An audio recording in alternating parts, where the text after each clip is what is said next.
Halo sahabatku semuanya, bagaimana kabarnya? Semoga sahabatku dalam keadaan sehat-sehat selalu, diberikan kelancaran rezekinya, dan buat yang lagi sakit, semoga segera diangkat penyakitnya dan diberikan kesembuhan. Nah, kali ini saya tidak memasak, tapi saya akan bercerita tentang pengalaman saya semasa hamil dan melahirkan di Malaysia. Dan setelah melahirkan, setelah 1 minggu melahirkan, ada sesuatu terjadi sama saya. Dan itu tidak semua wanita mengalaminya ya. Jadi hanya beberapa wanita saja yang mengalaminya. Dan bagaimana saya bisa sembuh? Nah, nanti saya akan ceritakan. Jadi diikuti ceritanya ya.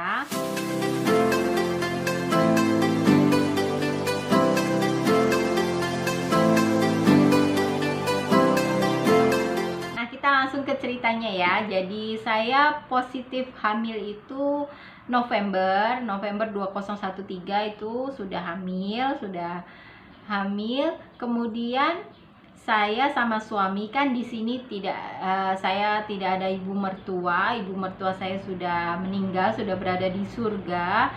Jadi saya sama suami semasa saya hamil, kita berdua kan belum tahu ya, ini pengalaman pertama. Jadi saya sama suami melakukan survei bertanya-tanya ke makcik, ke anti, ke teman-teman yang lain ya, ke teman-teman yang sudah berpengalaman, yang sudah ada anak gitu. Kita survei, tanya-tanya, dan kebanyakan dari mereka menyarankan saya untuk melahirkan di hospital kerajaan. Nah, untuk melahirkan di hospital kerajaan itu sebelumnya kita harus mendapatkan buku mengandung ya. Untuk ibu yang mengandung kita harus ada bukunya, tiap bulan cek. Nah, itu didapatkannya di klinik kerajaan Malaysia KKM yang berada di area dekat rumah. Nah, waktu itu saya sama suami terus pergi ke KKM. Jadi yang diminta itu IC suami, paspor saya, juga surat pendaftaran pernikahan. Nah, di situ nanti kita akan dicek, saya akan dicek, kemudian mengisi borang juga. Borangnya itu tentang apakah saya ada alergi, terus atau ada penyakit bawaan lainnya gitu ya. Kalau tidak ada ya nanti di bukunya itu akan diberikan stiker warna putih, itu menandakan kalau saya tidak ada halangan apapun gitu ya. Nah, tiap bulan kita harus datang ke klinik untuk mengecek keadaan kita ya, keadaan ibu hamil, air kencing, tekanan darah, berat badan, juga cek baby, kandungan juga dicek. Nah, itu kita harus datang ya teman-teman ya. Kalau misalnya kita tidak ikut schedule yang ada, yang udah dijadwalkan, nanti misinya akan call kenapa tidak datang, dan kemudian akan di schedule ulang. Ini benar-benar kita harus rutin dan harus mengikuti jadwal yang sudah diberikan sama pihak klinik ya. Kalau sudah hamil besar, 1 minggu 1 kali kita akan datang ke klinik untuk cek. Nah, waktu itu aku melahirkannya itu lambat 10 hari ya. Jadi perkiraan dokternya itu harusnya akhir bulan Juni, tapi anak aku lahirnya itu lebih 10 hari. Jadi dokter juga bilang kalau misalnya 10 hari saya tidak ada tanda-tanda apapun, saya tetap harus masuk ke hospital. Nah, waktu itu 10 Juli 2014, aku tidak ada tanda-tanda apapun, saya tidak ada tanda-tanda apapun. Jadi kita langsung pergi ke hospital dan saya langsung masuk ke ward ya, karena sudah 10 hari tapi tidak ada tanda-tanda apapun. Jadi 10 pagi kita datang ke hospital kerajaan di Sultanah Aminah. Nah, di sana nanti ada dokter yang ngecek, terus dokternya bilang kalau hari ini sampai besok pagi saya tidak ada tanda-tanda apapun. Nah, besoknya dokter akan memberikan obat untuk mendorong baby ini lahir. Jadi waktu itu saya sampai di hospital itu ya deg-degan juga ya, namanya juga anak pertama, belum ada pengalaman ya. Jadi apalagi saya lambat 10 hari ya, jadinya kan deg-degan juga gitu. Nah, waktu sorenya pukul 7 malam itu, nah itu baru mulai ada tanda-tanda saya ada tanda-tanda perutnya sakit banget. Kebetulan sebelah saya ada makci. Makci dia juga tengah mengandung, dia hamil kedua, dan dia lebih berpengalaman dan memberitahu saya, oh ini sudah tanda-tandanya awak nak melahirkan. Nanti kalau datang setiap sangat sering sakitnya itu datang 5 menit sekali, nah itu tandanya sudah mau keluar si baby, kata Maci seperti itu ya. Jadi saya deg-degan banget. Terus macinya itu juga bilang, dibawa buat jalan-jalan saja, awak jalan-jalan nanti senang itu baby turunnya gitu ya. Jadi saya ikut kata Maci itu karena saya tidak ada siapa-siapa di sini, di hospital juga sama suami saja, tidak ada saudara yang bisa memberikan saran ya. Dan saya sangat senang karena sewaktu di hospital itu kebetulan ada banyak kakak yang tengah hamil juga, jadi orang tempatan ya, warga tempatan, dan mereka memberikan saran-saran yang positif gitu ya, memberikan pengalamannya ke saya, suruh jalan-jalan biar nanti senang itu babynya turun gitu, pembukaannya cepat. Nah dari situ ya saya bersyukur sekali bertemu dengan banyak orang yang membagikan pengalamannya ke saya ya. Nah waktu sudah malam tengah hari ya, pukul 11, nah itu udah sakitnya sering banget dan saya sampai menangis, sakitnya luar biasa ya. Nah terus pukul 12 malam itu sudah sakitnya luar biasa ya teman-teman, udah bener-bener mau keluar gitu babynya. Terus sama susternya saya ada satu tempat untuk baring ya, sekalian untuk mengecek detak jantung baby. Nah nanti saya disuruh baring di situ sama misi. Kalau sudah pembukaan kelima, sudah 5, 6, 7 gitu ya, sudah pembukaan itu, nanti kita akan dibawa ke bilik bersalin. Nah bilik bersalinnya itu ya teman-teman, di Hospital Sultanah Aminah itu bilik bersalinnya itu sangat bersih sekali ya. Saya sangat ingat ya, waktu itu misi tolong baring ke katil, terus beritahu saya bagaimana itu posisinya semua ya, dan bagaimana saya nanti harus meneran gitu. Dan saya tidak pandai meneran, jadi semasa melahirkan itu saya memang ada masalah, saya tidak pandai meneran. Dan untungnya ya, puji Tuhan, misi tolong buat push itu babynya. Jadi babynya tuh waktu sudah nampak kepalanya, kata dokternya nampak kepalanya ya, harusnya kan saya cepat meneran biar babynya cepat keluar, tapi saya tidak pandai gitu. Jadi di situ masalahnya. Terus ada 2 misi yang tolong saya, tolong apa ya, bagian perutnya tuh seperti didorong gitu ya. Terus akhirnya babynya keluar, babynya dibersihkan, dimandikan gitu ya. Terus yang paling saya ingat sewaktu saya melahirkan di Hospital Sultanah Aminah itu, setelah melahirkan sudah dijahit semua ya, terus kita duduk di kursi roda kan, nanti misinya akan hantar kita kembali ke ward.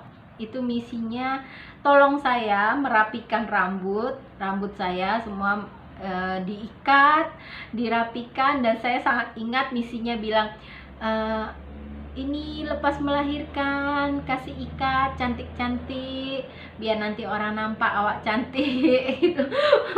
Ya itu pengalaman saya yang sampai sekarang saya masih ingat ya, yaitu misi tolong saya ikatkan rambut. Dan saya juga apa ya, bagaimana sih keadaannya orang melahirkan, udah campur aduk lah ya rasanya, ngelihat baby senang tapi juga sakit gitu kan. Tapi saya sangat ingat ya, itu misi di Hospital Sultanah Aminah itu tolong saya ikatkan rambut. Nah itu wah, saya sangat ingat sekali. Nah terus setelah sampai di ward, ya, kita jaga babynya. Nanti setiap waktu ada misi datang, tengok baby, cek kita juga. Nah, setelah pagi harinya nanti ada misi dan dokter yang akan mengecek keadaan kita. Ibu yang setelah melahirkan juga akan mengecek keadaan baby ya. Jadi kalau kita tidak ada masalah apapun dan baby juga oke, tidak ada masalah apapun, sore harinya kita sudah boleh pulang. Nah, semasa saya di Hospital Sultanah Aminah, saya sangat suka soalnya misinya itu baik-baik. Terus saya sangat ingat ya, waktu itu ada misi 2 atau 3 orang gitu ya. Kan saya masih ibu baru yang belum pandai cara memberikan susu ya, lagipun ASI saya waktu itu tuh nggak keluar gitu loh. Jadi ada misi yang menolong, memberi tahu bagaimana caranya gitu. Dan buat saya sih sangat bagus, apalagi buat seperti kita ibu-ibu yang baru punya anak kayak gini ya, apalagi nggak ada saudara, nggak ada orang yang untuk ditanya-tanya ya.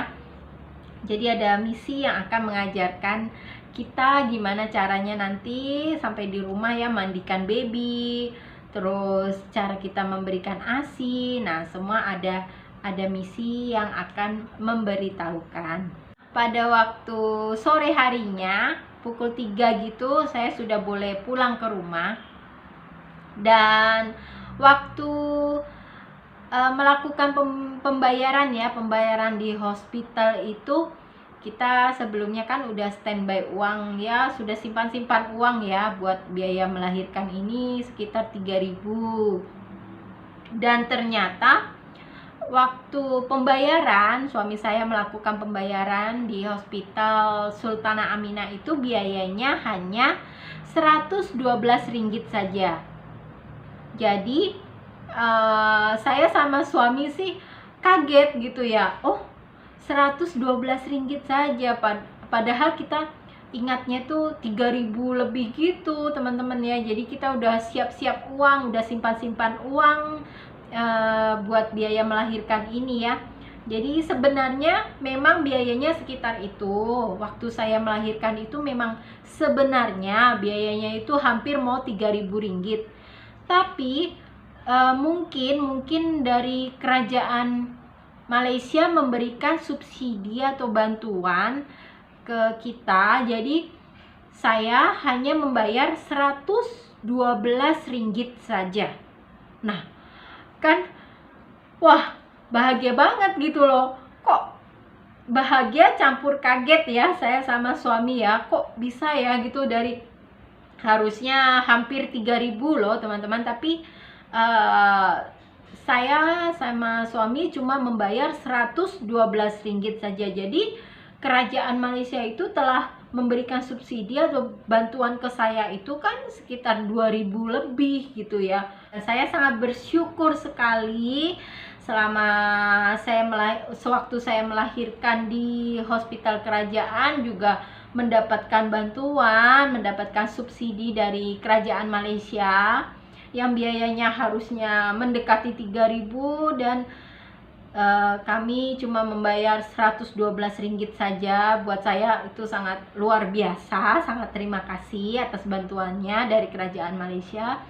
Juga saya bersyukur atas walaupun saya warga asing ya, tapi perlakuan dari misi, dari dokter yang berada di hospital kerajaan itu sama seperti warga tempatan. Saya juga mendapatkan hal yang sama seperti warga tempatan, walaupun saya bukan warga tempatan, tapi dokternya sangat baik, sangat menolong, misinya juga sangat baik, semuanya sangat baik, memberikan ilmunya. Sewaktu saya tidak bisa memberikan ASI ke baby, diajarkan bagaimana caranya, bagaimana nanti merawat baby. Nah, semuanya diajarkan. Dan saya sangat berterima kasih sekali karena pelayanannya. Kalau buat saya, hospital kerajaan itu pelayanannya juga baik, bagus, dan saya sangat puas ya. Jadi Saya sangat terima kasih sekali. Setelah saya pulang ke rumah, 1 hari 2 hari saya memang tidak merasakan apa-apa ya, karena sibuk menjaga badan, lagi sibuk menjaga baby juga ya. Nah, waktu masuk ke hari keempat, saya baru merasakan muka saya yang sebelah kanan ini kok rasanya aneh gitu loh. Muka saya yang sebelah kanan ini kok rasanya aneh, seperti berat gitu loh. Ini muka saya yang sebelah kanan ini kayak apa ya, kayak kaku, kayak keras gitu ya. Nah, waktu setelah seminggu setelah melahirkan, muka saya yang sebelah kanan ini itu mulutnya, matanya ini semua seperti jatuh ya teman-teman ya, seperti jatuh gitu. Terus saya nggak bisa kalau minum pakai gelas gitu ya, minum itu bocor gitu sini, airnya itu keluar lagi. Terus ini mata saya yang sebelah sini itu nggak bisa berkedip cepat gitu ya. Kalau yang sebelah kiri ini semuanya oke, untuk yang sebelah kiri semuanya oke, tapi yang sebelah kanan mata saya nggak bisa berkedip cepat, Terus bibir saya ini yang sebelah kanan ini sebagian tuh seperti jatuh gitu ya. Untuk bilang rapat ini nggak bisa, dia kayak ketarik gitu loh sini. Terus suami saya bilang, ini sepertinya ada masalah lah sama kamu, ini mukanya kok nampak seperti jatuh ya. Jadi ini seperti jatuh gitu ya teman-teman ya. Saya sama suami pergi ke perobatan tradisional Chinese ya, yang ada di Kulai Johor ya. Di situ saya ketemu sama sinsenya, kemudian sinsenya bilang kalau ya beberapa wanita mengalami seperti kamu, tapi ada juga yang enggak, yang oke-oke saja. Tapi saya termasuk yang ada sedikit masalah ini. Jadi muka saya ini memang seperti orang stroke ya, seperti orang stroke gitu. Ini fungsinya tuh sudah nggak bisa berfungsi bagus gitu ya, sebelah kanan ini, separuh ini. Jadi setiap 1 minggu 3 kali atau 1 minggu 2 kali saya harus datang ke perobatan tradisional ini. Nanti dia akan akupunktur, cucuk jarum ya, itu akupunktur cucuk jarum. Waktu itu saya dicucuk sini, area muka saya ini sebelah kanan, kemudian tangan dan kaki semua sebelah kanan ya. Ini semua badan saya sebelah kanan saya jalani akupunktur cucuk jarum, dan itu setiap 1 minggu 3 kali atau 1 minggu 2 kali saya harus datang ke perobatan ini dan menjalani cucuk jarum itu, akupunktur, selama 1 bulan lebih ya. Dan bukan cuma akupunktur saja, Shinsei juga memberikan minuman obatan tradisional gitu. Waktu itu saya sangat bersyukur sekali ya, cepat-cepat berobat, jadi muka saya bisa pulih kembali seperti ini. Kalau enggak, memang muka saya ini enggak akan seperti ini ya. Seperti kalau teman-teman tahu, seperti orang stroke itu kan miring ya, ya gitu. Seandainya saya lambat atau terlambat mengobati, nah saya akan seperti itu dan tidak akan normal lagi gitu. Nah teman-teman, itu tadi adalah cerita semasa saya mengandung, melahirkan, dan pengalaman setelah melahirkan ya. Saya terkena seperti orang stroke itu ya, sebelah muka. Di sini saya sharing pengalaman saya. Semoga bisa memberikan manfaat buat teman-teman semua. Mungkin ada yang mengalami yang sama seperti saya ya, setelah melahirkan mungkin ada mengalami hal-hal lain seperti saya. Boleh kita sharing di kolom komentar ya. Dan untuk sahabatku yang baru bergabung, saya ucapkan banyak-banyak terima kasih karena sudah bergabung di channel kecil saya ini. Dan untuk sahabatku yang lainnya yang selalu memberikan dukungan, saya juga ucapkan banyak-banyak terima kasih. Dan cukup di sini saja, cukup sekian, dan kita jumpa lagi di video saya selanjutnya ya. Terima kasih.